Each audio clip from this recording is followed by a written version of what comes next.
행복한 결혼을 위해서 노후 대책은 서로의 배우자다. 근데 만일 어쩔 수 없이 떠나야 한다면 정말 모든 절차나 이걸 다 알고 국가에서 법적인 배우자한테 인정한 권리를 모두 확보해서 경제적 자립을 할 수 있는 방법으로 가고, 또 만일 어쩔 수 없이 떠나서 노인정에서 새로운 사람을 만나서 결국 지냈을 때는 그때도 노후 대책을 준비하지 않으면 정말 나중에 100세 시대에 정말 힘든 그런 세월을 보낼 수 있으니까 기도하고 또 기도하면서 그리고 다른 사람한테 봉사하고 또 좋은 일을 하면 그만큼 또 응답도 오고 하니까, 오늘 지금 내가 십자로에 그 신호 위반에 걸려 있는지 교통 접촉 사고인지 아니면 대형 사고 나기 직전의 상황인지 잘 보시고 상황에 맞춰서 정말 상대방 배우자한테 잘 해주시기를 바라겠고 또 행복한 가정 이루시기 바라겠습니다.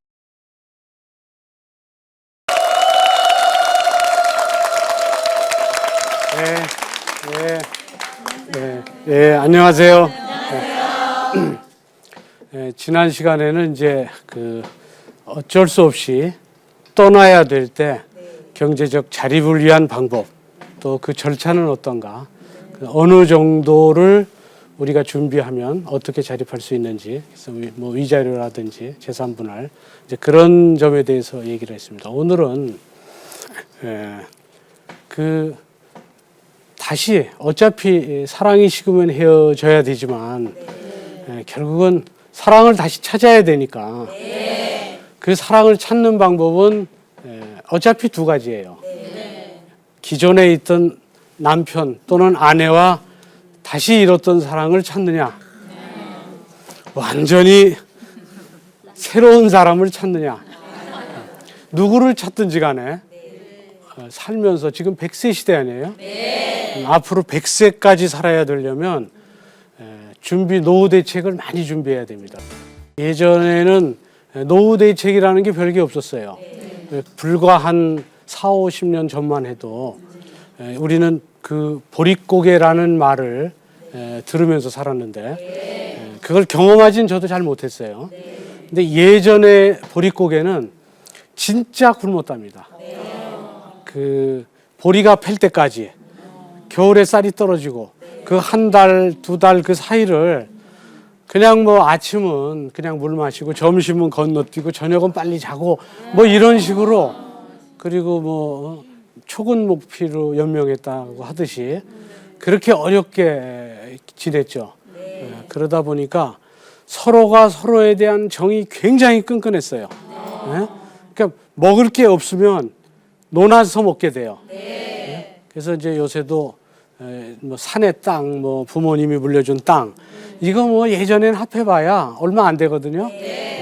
당신 그냥 뭐 가져라 뭐 이랬는데 지금 이게 개발이 돼서 너무 커지니까 오히려 많아지면 더 심해져요, 싸움이. 그런 식으로 예전에 아주 살기 힘든 그 시절에는 노후 대책이 없었어요. 허리띠 졸라매고 아이 가리키면 그 다음에는 아이가 죽는 날까지 다 병수발도 하고 며느리도 병수발하고 뭐 다 해줬습니다. 그런데 지금은 병수발을 바라보는 것이 어렵고, 심지어는 부모 마음에 그 아들 집에 김치라도 해가려고 하면 그거 경비실에 맡겨놓고 가라고. 그거 해갈 때는 냉장고에 좀 넣어놓고 이렇게 해주고 싶은데, 이제 그런 시절인데 막상 자기가 또 시어머니가 되면 자기도 그 옛날 걸 잊어버린대요. 그래서 또 자기도 그걸 또 가지고 싶어서 내리사랑이니까. 근데 지금은 그게 이제 안 받아들여지는 세상이 됐기 때문에 자식한테 노후 대책을 의지하는 건 좀 위험해졌어요. 그러니까 예전처럼 너무 힘들고 못 살던 시절에는 자식만 잘 키우면 자식이 노후 대책이야. 근데 지금은 자식 잘 키워도 더 좋은 사람하고 만나서 가버리면 더 만나기 힘들어져. 그러니까 이제는 본인이 스스로 노후 대책을 만들어야 되는데 그 노후 대책이 누구예요? 서로가 매일 만나는 남편 아니면 아내가 노후 대책이에요. 두 사람이 서로 바라보면서 그리고 실제적으로 나중에 이제 병이 들거나 그러면 자식들 딱 하루 밤새고 나면 가버려요. 네? 그리고 이틀쯤 되면 힘들어해요. 근데 남편이나 아내는 뭐 몇 년도 있을 수 있고 그러니까 진짜 이제는 부부 핵가족화 되기도 했지만 부부가 노후 대책이 돼요. 그래서 이 노후 대책을 부부로 삼으려면 부부 간에는 참 잘 지내야 돼요. 근데 부부 간에 잘 지내야 되는데도 이걸 잘 못 지내는 이유는 서로가 다툼이 있는데 제일 중요한 것 중에 하나가 말인데 말 중에 이혼이라는 말이에요. 그래서 이혼이라는 말을 살면서 하면 안 돼요. 농담이라도 하면 안 되고 누군가가 그런 말을 하면 하지 못하게 해야 돼요. 그 인생의 추억이 켜켜이 다 돌아다니면서 어느 지역엔 가서 무슨 일이 있었고 신혼여행 때 뭐 있었고 얼마나 그게 많아요, 추억이. 그 추억을 뭐 컴퓨터 포맷하듯이 확 지운다는 게 그건 처음 시작하는 거 아니에요. 그건 너무나 힘들어요, 사실은. 이제 그런 것 때문에 이혼이라는 말을 하면 안 돼요. 그래서 천둥 번개가 잦으면 비가 오게 돼 있어요. 그 천둥 번개가 잦으면 비가 오니까 징조가 보인다고. 위기는 징조가 보이니까 절대적으로 이혼이라는 말을 입에 담아 하고 싶으면 저기 목욕탕에 가서 불 켜놓고 물 틀어놓고 그러고 막 하세요. 그러고 그냥 밤새도록 남편 안 들을 때 뭐 하여튼 이런 식으로 그렇게 하지 않고 그걸 대놓고 해버리면 그래서 요새 무서운 게 황혼이혼 무서운 게 평소 때 아무 얘기도 안 하고 그걸 다 잘못한 걸 다 적어놨다가 퇴직금 받을 때 그때 소장이 딱 들어오면 그래서 평소에 잘해라. 평소에 혹시 이혼을 위한 자료 모으고 있는 거 아닌지 내가 뭘 잘못하고 있는 건 아닌지 그리고 그런 자료를 모으고 있다 하더라도 내가 잘하면 소장이 안 들어오니까 그래서 제 주변에 있는 사람들 진짜 많이 변하는 거 느껴요. 그래서 제가 전에 아주 오래된 나이가 이제 좀 되신 분인데 저희 부부가 식사를 했어요. 식사를 할 때 이제 쌈이 나오길래 제가 쌈을 싸서 집사람은 거기서 이제 어른들이 있으니까 이제 우리 바로 어른은 아니지만 이제 서로 아는 관련해 이제 저보다는 연배가 좀 많은 한 십몇 년 위에 되는 분인데 그분들하고 이제 식사를 하는데 몇 분 이제 섞여서 그 쌈이 있길래 계속 고기만 굽고 드리고 이러니까 식사를 못 하길래 제가 쌈을 싸서 이렇게 줬어요. 그때 표정을 봤어요. 앞에서 깜짝 놀라는 거예요. 그러니까 그분 자식이 아마 전 자식뻘이 아니지만 그 며느리가 그렇게 됐으면 막 큰일 날 수 있어요. 근데 지금 주위는 익숙해요. 쌈 싸주는 거.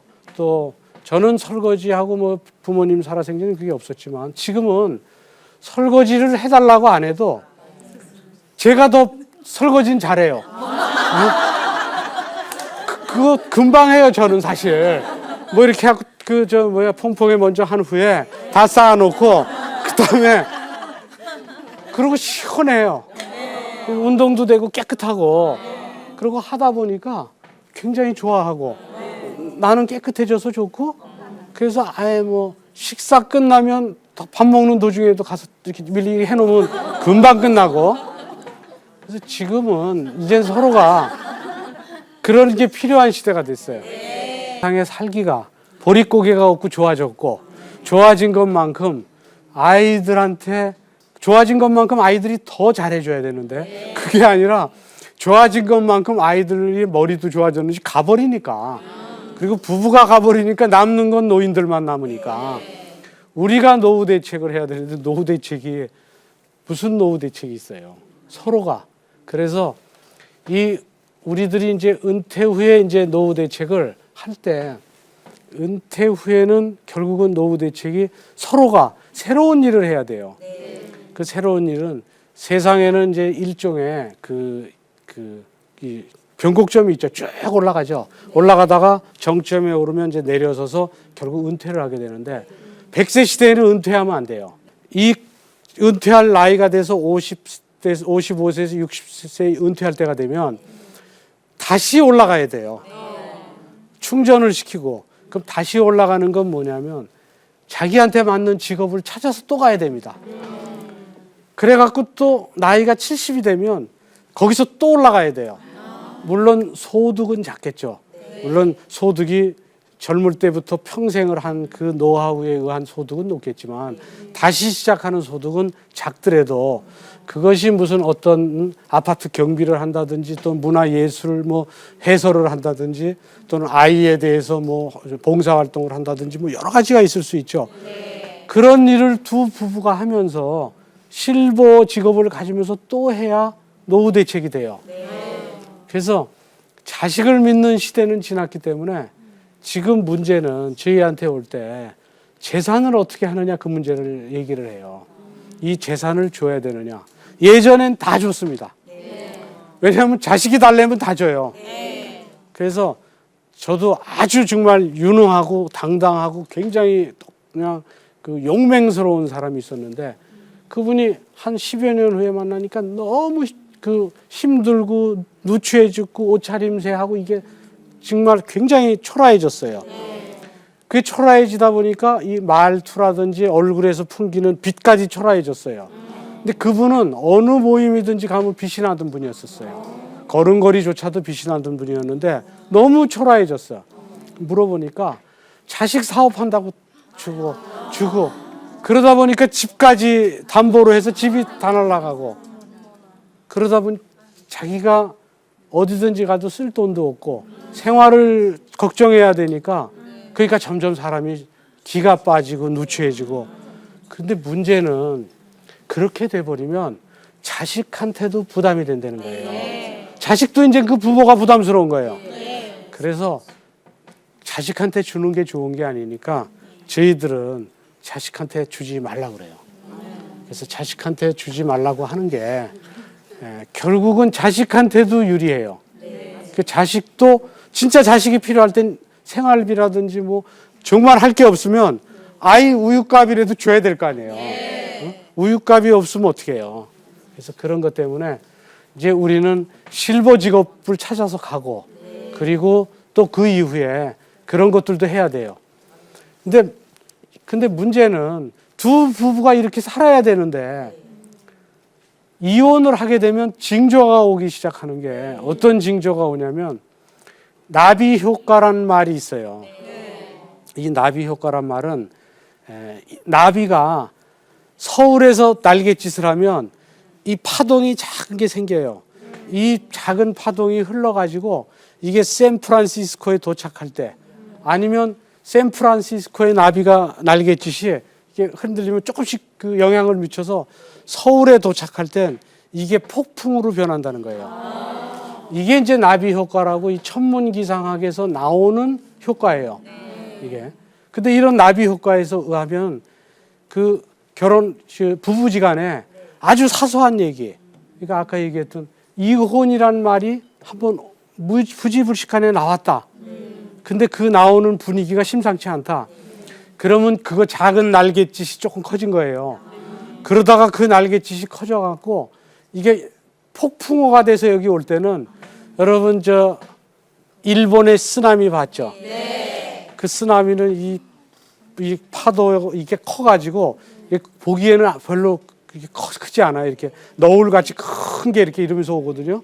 근데 이런 뚝에 그냥 큰 게 이렇게 쑥 넘어와요. 그러면 그게 큰 집을 그냥 쭉 밀고 가요.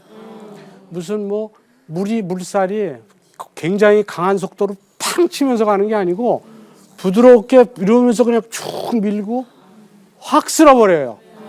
그러니까 나비 효과에 의해서 태풍이 쓰나미처럼 밀려오면 그냥 쓸어가 버리면 둥지가 날아가 버리는 거예요. 그러니까 실제적으로 그런 징조, 그러니까 천둥 번개가 잦으면 비가 오고 그러니까 그런 걸 생각해서 천둥 번개를 작게 하면 안 돼요. 그러니까 항시 할 때는 그런 위기는 징조를 보내니까 그걸 막아야지 돼요. 그리고 그 징조는 작은 데서부터 오니까 잘 봐야 돼요. 그래서 저도 한 번은 그 하인리 효과라는 말을 들은 적이 있어요. 그 하인리 효과라는 건 굉장히 유명한 말인데 그 교통사고 그 전문가가 한번 조사를 했대요. 근데 큰 대형 사고가 나려면 그게 이제 1대 29대 300법칙이라는 걸 발견해냈는데 큰 대형 사고가 어느 골목에서 사거리에서 나려면 그 전에 29번의 가벼운 접촉사고가 거기서 난대요. 그리고 29번의 가벼운 접촉사고가 나려면 거기에서 한 300번의 가벼운 교통신호 위반 사고가 난대요. 그러니까 가벼운 교통신호 위반 사고가 나는 지역이면 빨리 교통신호 체계를 바꾸든지 뭐 조치를 취해야 돼. 계속적으로 나는데 그냥 놔두면 급기야 접촉사고가 나요. 그것도 그냥 놔두면 그러면 대형 사고가 나서 사망에 이를지도 몰라요.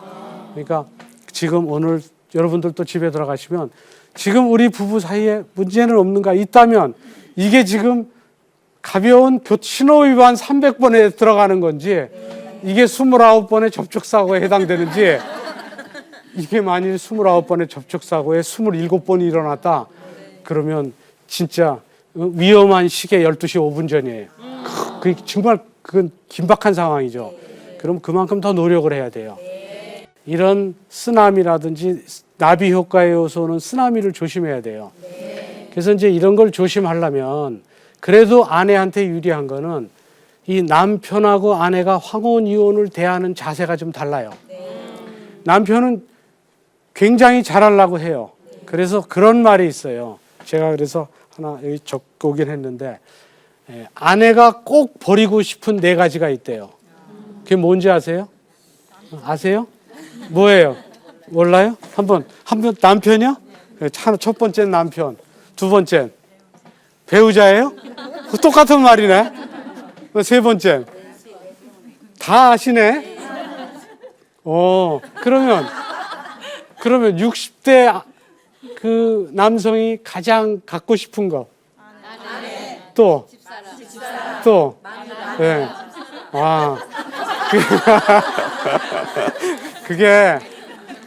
그게 이제 지금은 많이 남녀에 대한 그 시각이 알려진 거예요.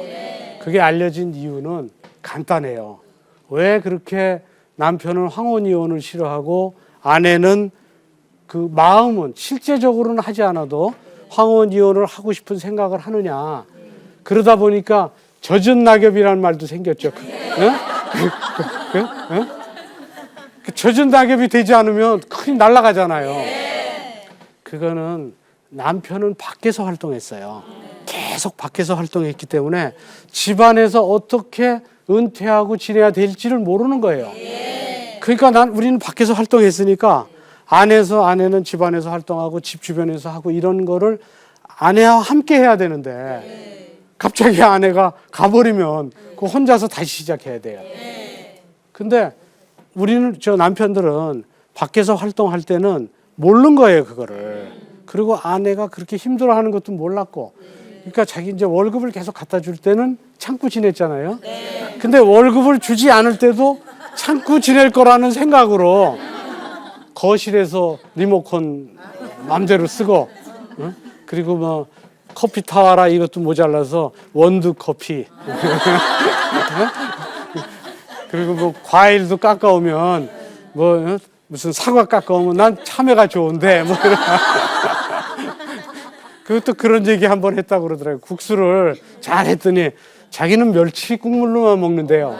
그래서 아니 내 식성도 아직도 몰라 뭐 이런. 이제 이런 것들을 월급 갖다 줄 때의 시절을 생각해서 하다 보니까 이게 이제 다툼이 일어나고 그걸 참지 못하니까 나가버리고 처음에 나갈 때는 여러분 잘 알듯이 곰국은 끓여주고 나가요. 그나마 사랑은 남아 있으니까. 근데 그게 이제 들통에 끓이면 이제 커지죠. 길어지고. 그러면 그건 진짜 사거리 교통사고 나기 직전까지 막 가는 거예요. 그리고 이 부부지간에 사실은 제가 처음에 얘기했을 때 부부는 무촌이라고 그랬잖아요. 근데 무촌은 누구보다도 가까워요. 그래서 가깝기 때문에 사실은 이 헤어지면 완전히 남이기 때문에 또 무촌이에요. 그래서 부부지간에는 예의라든지 이걸 지키지 않으면 어려움이 있어요. 근데 이제 지금 여기서는 그 서로 잘 지내라. 그래서 이 성경 구절을 제가 하나 적어왔습니다. 고린도전서 7장 10절부터 11절에 보면 결혼한 자들에게 명하노니 여자는 남편에게서 갈라서지 말고 남편도 아내를 버리지 말라. 그 부부는 서로 헤어지면 안 돼요. 성경에도 그렇게 나와 있죠. 그런데 도저히 같이 살 수 없어서 헤어진 분들이 있어요. 같이 살면 오히려 더 큰 일이 벌어질지 모르는 그런 분들의 경우에는 헤어질 수밖에 없죠. 근데 성경 구절에 헤어짐에 대한 글도 있어요. 신명기 24장 1절에 보면 사람이 아내를 맞이하여 데려온 후 그에게 수치되는 일이 있음을 발견하고 그를 기뻐하지 아니하면 이혼 증서를 써서 그의 손에 주고 그를 자기 집에서 내보낼 것이요. 그래서 성경에 결국은 서로 헤어지지 말라는 말도 있지만 서로 잘못하게 됐을 때는 결국 헤어져야 된다는 것을 인정하는 그런 말도 있어요. 그래서 만일 헤어져야 된다면 지난 시간에 얘기한 것처럼 충분하게 자립할 수 있는 절차를 밟고 그리고 이제 자립을 해야 되는데 좋은 사람을 만나서 결혼을 하면 되는데 문제는 노인정이나 이런 데 가서 사실혼을 하는 경우가 있었어요. 근데 사실혼을 하게 되면은 서로 노인끼리 만나니까 결혼식을 안 올리고 혼인신고도 안 해요. 그리고 그냥 사는 분이 있어요. 그게 이제 좀 늘어났는데 이 사실혼을 하게 되는 건 자식들이 또 이 남편이 재산이 많으면 그냥 효도는 못 하니까 그냥 잘 사시고 생활비는 다 대주겠으니까 하시라. 뭐 이러면서 그렇게 하다가 남편이 돌아가시면 이분은 또다시 너무 힘들게 지내는 거예요. 왜냐하면 상속권이 없어요.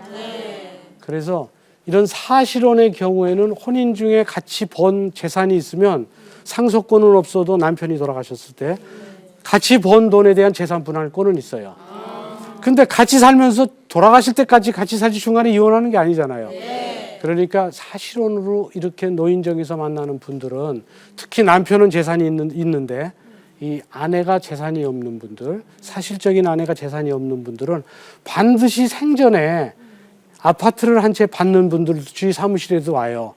그러면 아파트를 한 채 노후 대책을 위해서 주겠다. 그럼 받아놓으라 그래요.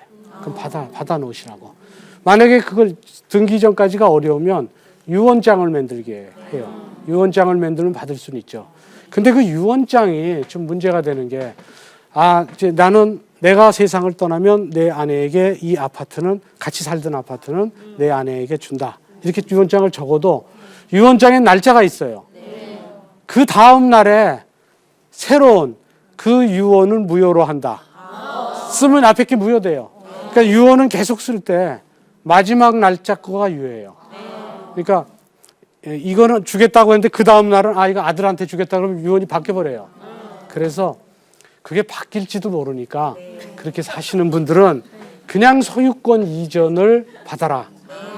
근데 그분이 어떤 분은 사실혼으로 막 십몇 년을 그렇게 같이 살면서 서로 의지하고 살았어요. 혼인신고는 안 하고. 그 십몇 년이나 살았으면 결국은 그분을 친어머니처럼 모셔야 되는데 친어머니가 아니잖아요.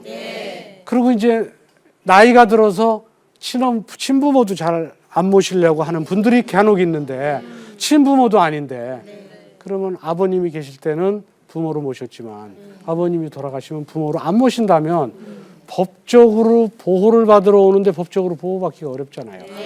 그래서 그럴 경우에도 결국은 노후 대책은 사실혼에 있는 분들은 미리 만들어 놓으셔야 돼요. 그래서 그런 게 준비가 안 됐을 때는 굉장히 안타까워요.